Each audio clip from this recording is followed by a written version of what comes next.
There's something different about the highways after midnight. The air turns heavier, the silence grows thicker, and shadows seem to breathe just beyond the reach of your headlights. Truckers know this better than anyone, spending countless nights cutting through endless empty roads. Some stretches of asphalt are not meant for the living alone. Some are corridors for things far older, far darker. Stories pass from driver to driver like whispered warnings at lonely truck stops. Tales of figures appearing on deserted roads, of lost souls begging for rides, of strange lights that dance above the desert sky. These aren't stories told for entertainment. They're survival lessons.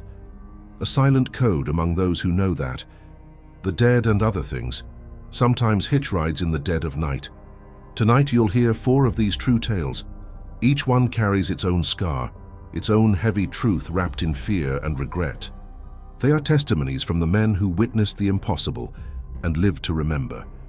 Men who carry their ghosts not just in memory, but in every mile they drive. Listen closely, because each story leaves a mark.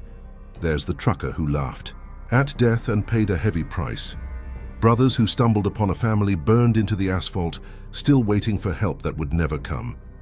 A veteran of the road who vanished under a sky alive with unnatural lights. And a young man who unknowingly bought a truck, haunted by desperate, restless souls.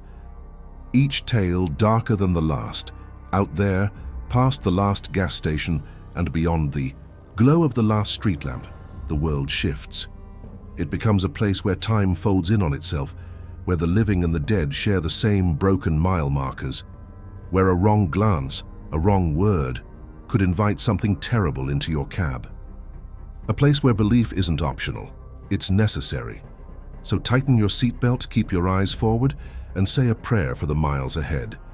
These roads are long, the nights are cold, and not every traveler makes it home. Welcome to the forgotten highways where nightmares hitchhike and the darkness rides shotgun. The night had a strange stillness to it as I drove down a lonely desert highway. The only sounds were the low rumble of my truck and the occasional whisper of wind against the windows. Everything seemed frozen under the ghostly light of the moon. I wasn't tired, but a sense of unease crept up my spine. Something unseen stirred in the shadows just beyond the headlights. Up ahead, a figure appeared by the roadside.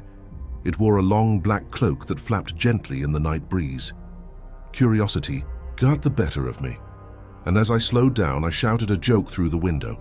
"Nice costume, buddy," I laughed, shaking my head at what I thought was a prank.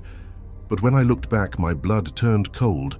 The figure had turned to face me, and under the hood was not a human face. It was a grinning skeleton, with empty, glowing eyes that locked onto mine.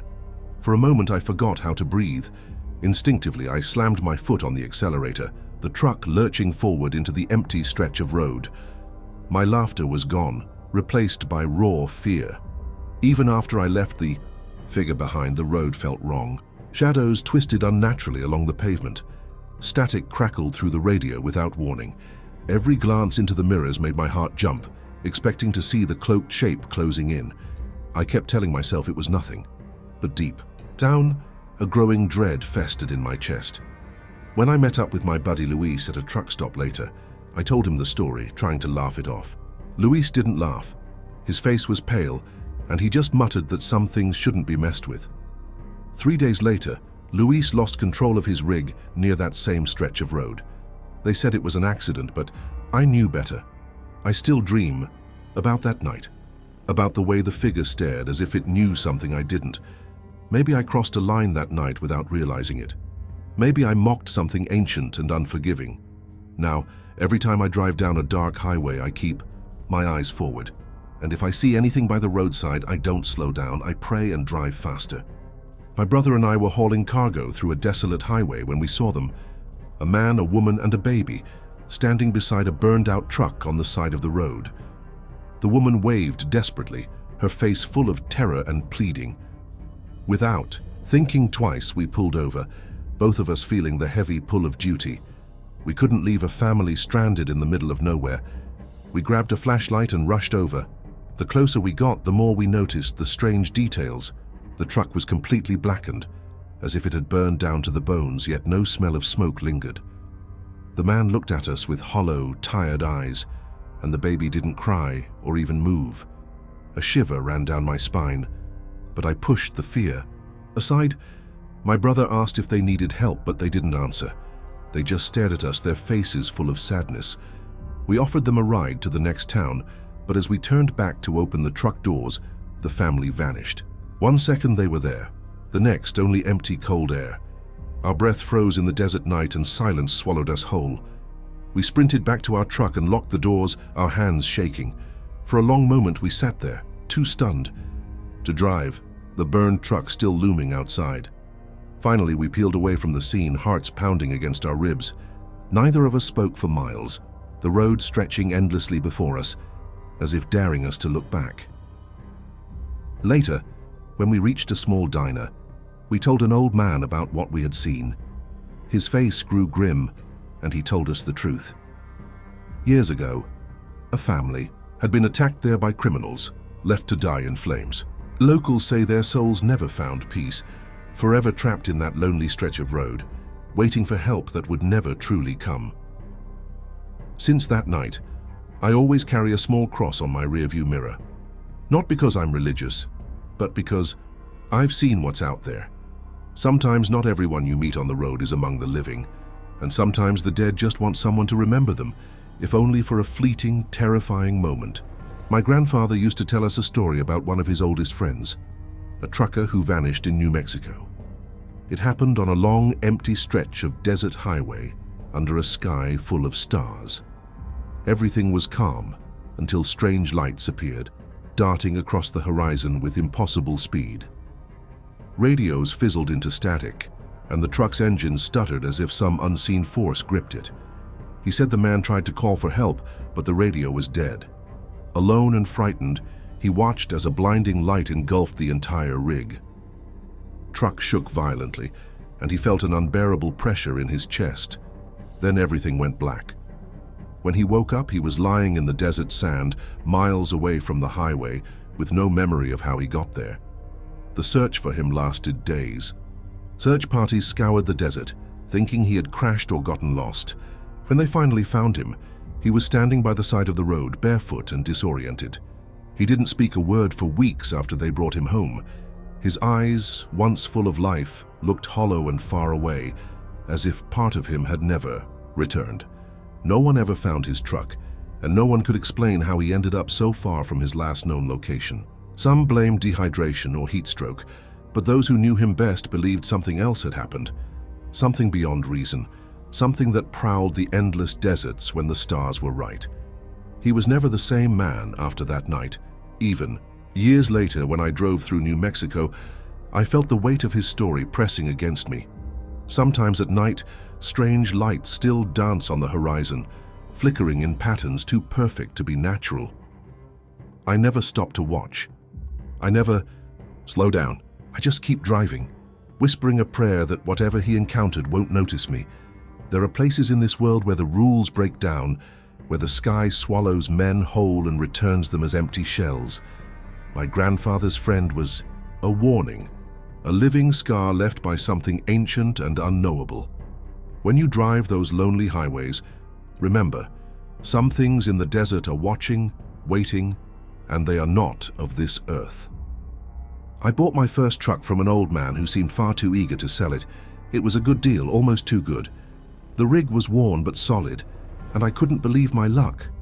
I signed the papers, shook his trembling hand, and hit the road that same night. But deep down I felt like I was taking something I didn't fully understand. The first few hours went smoothly, but as night fell, I started hearing noises from the trailer. At first it was a soft tapping, like fingers against metal. Then the banging grew louder, more frantic, as if someone or something was trapped inside. I pulled over and opened the trailer, flashlight in hand, but found nothing except empty, rusted walls staring back at me. The noises didn't stop. Every night, once the clock passed midnight, the pounding returned, sometimes followed by muffled cries. Sleep became impossible. My mind played cruel tricks, shadows moving just out of sight, cold air filling the cab, even with the windows closed. I started feeling watched, as if unseen eyes followed my every mile. One night at a truck stop, a fellow driver noticed my sleepless, hollow-eyed look. When I told him about the noises, his face turned grim. He told me the truth. That rig had a dark history. Years ago, dozens of migrants suffocated inside its trailer during a smuggling attempt gone horribly wrong. Their souls, he said, never left, still begging for help that would never come. I tried blessing the truck, hanging crosses, burning sage, but nothing worked. The banging continued, the cries grew louder, and sometimes, in the dead of night, I glimpsed fleeting shadows pressed against the inside walls. I drove faster, took different routes, but the past clung to the trailer like rust to iron. There was no escaping what rode with me. Eventually, I abandoned the truck in the desert, keys still in the ignition, and walked away without looking back. Some things are too broken to fix, too haunted to carry. I learned the hard way that a cheap price often comes with a cost far greater than money. If you ever hear a faint knock behind you on an empty road, don't answer it. The highway always seems endless at night, but for some it truly never ends. The faces seen in passing headlights, the strange lights dancing far beyond the horizon, the soft knocks that come from empty trailers. They stay with you long after the drive is over. They become part of the road, etched into every cracked mile of asphalt. Ghosts born from fear, loss, and unanswered cries. These stories aren't just campfire tales to pass the time. They are warnings, stitched together by generations of truckers, who learned the hard way that the road can turn against you. Not every cry for help comes from the living. Not every figure you see on the shoulder is meant to be approached. Some things are meant to be left behind in the darkness. If you ever find yourself alone under a moonless sky, with only the hum of your engine to keep you company, remember their voices. Remember the ones who laughed and paid the price, who offered help to the wrong souls, who vanished under the pull of unnatural forces. Their mistakes carved a path for you to follow, or to avoid if you're wise enough. Respect the road even when it feels empty, especially when it feels empty. It's in those stretches of silence that the forgotten stir. Keep your doors locked, your lights steady, and your prayers close to your chest. Sometimes that thin barrier of metal and glass is all that stands between you and what waits outside. There are things that live beyond the reach of radio signals and GPS coordinates, things that don't care about time or distance or reason. They are part of the highways now, stitched into the blacktop and the memories of those who came before. Every mile you drive alone is another mile closer to them. And if you ever hear a knock at your window while driving through the dead of night, don't stop. Don't look, just keep driving. Some passengers aren't meant to be picked up, and some roads are never truly empty.